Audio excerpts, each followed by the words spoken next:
अस्सलाम वालेकुम व्यूअर्स, इस वीडियो में हम फाइल सिस्टम रिलायबिलिटी की बात करेंगे। लास्ट वीडियो में हमने देखा था फाइल सिस्टम प्रोटेक्शन को, जिसमें हमने देखा था कि फाइल के इम्प्रॉपर एक्सेस को कैसे कंट्रोल किया जा सकता है।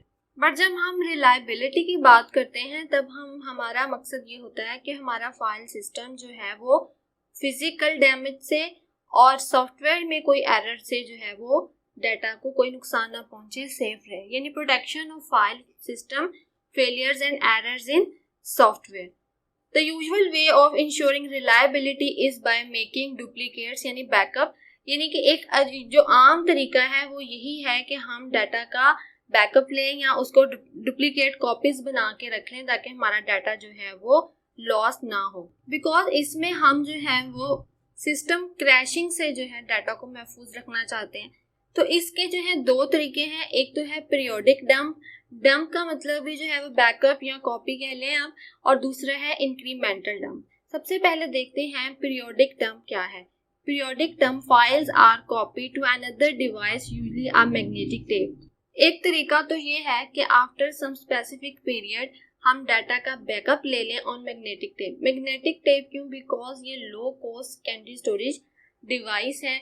तो फाइल्स को हम पीरियोडिक मीन आप एक वीक के बाद या कुछ दिनों बाद या मंथ बाद डाटा का जो है बैकअप लेके उसे मैग्नेटिक टेप पे एज आ उसकी कॉपी स्टोर कर लें। तो जिससे हमारा सिस्टम अगर क्रैश हो जाता है तो जितना डाटा हमने कॉपी किया हुआ है वहां तक आपका डाटा महफूज रहता है या सेफ रहता है। यानी कि हम इसमें बात करते हैं पीरियोडिक डंप में पीरियोडिक बैकअप की, यानी आफ्टर सम टाइम। अब इसका मतलब यह है कि अभी भी हमारा सिस्टम जो है वो सेफ नहीं है, रिलायबल नहीं है, डाटा अभी भी लॉस हो सकता है। यानी फॉर एग्जांपल आपका पीरियोडिक टाइम जो था वो 3 मंथ था या 2 मंथ था, और नेक्स्ट टाइम पीरियोडिक टाइम से यानी बैकअप लेने से पहले आपका सिस्टम जो है वो क्रैश हो जाता है। तो इन बिटवीन जो टाइम है वहाँ का जो डाटा है वो आप सेफ नहीं कर पाए। तो इसके लिए जो इस प्रॉब्लम को सॉल्व किया है वो है इंक्रीमेंटल डंप में। इंक्रीमेंटल डंप क्या है? इंक्रीमेंटल डंप ये है कि फाइल का जो आपने लास्ट टाइम जो बैकअप लिया उसके बाद अगर फाइल में कोई मॉडिफिकेशन हुई है तो उसका आप बैकअप लें।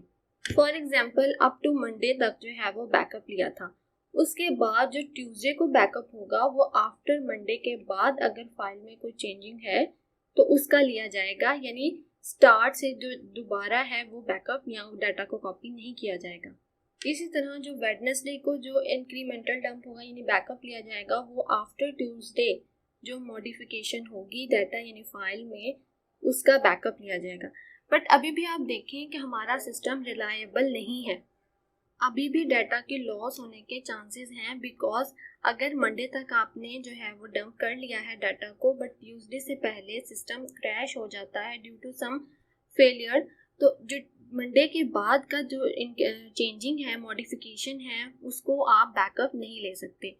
तो इस प्रॉब्लम को सॉल्व किया है ट्रांजैक्शन लॉगिंग ने। Transaction logging is a method of continuously banking up the system. Basically इसमें क्या होता है, अप टू मिनट डंपिंग होती है, यानी कि साथ साथ जो है वो ट्रांजैक्शन की रिकॉर्डिंग होती है। Transaction logging records all changes made to files, now the changes are made and writes them to backup medium. Basically क्या होता है कि इसके ट्रांजैक्शन लॉगिंग के 2 पार्ट्स हैं। ट्रांजैक्शन लॉगिंग जो है वो 2 पार्ट्स में कंप्लीट होती है। फर्स्ट क्या होता है कि चेंजिंग जो हुई है किसी फाइल में उसको लॉग किया जाता है। लॉग मीन रजिस्टर या रिकॉर्ड किया जाता है या राइट डाउन किया जाता है, यानी जो चेंजेस अकर हुई हैं उसको सबसे पहले रिकॉर्ड करना है एंड देन उस चेंजिंग को क्या करना है, अपने बैकअप मीडियम पे स्टोर करना है। तो इस तरह से हम किसी हद तक फाइल सिस्टम को रिलायबल बना सकते हैं। तो ये था आज का लेक्चर। अगर वीडियो से रिलेटेड यानी लेक्चर से रिलेटेड कोई भी क्वेश्चन हो तो उसे कमेंट में ज़रूर मेंशन कीजिए। वीडियो को शेयर करें, लाइक करें और चैनल को सब्सक्राइब करें। अल्लाह हाफिज़।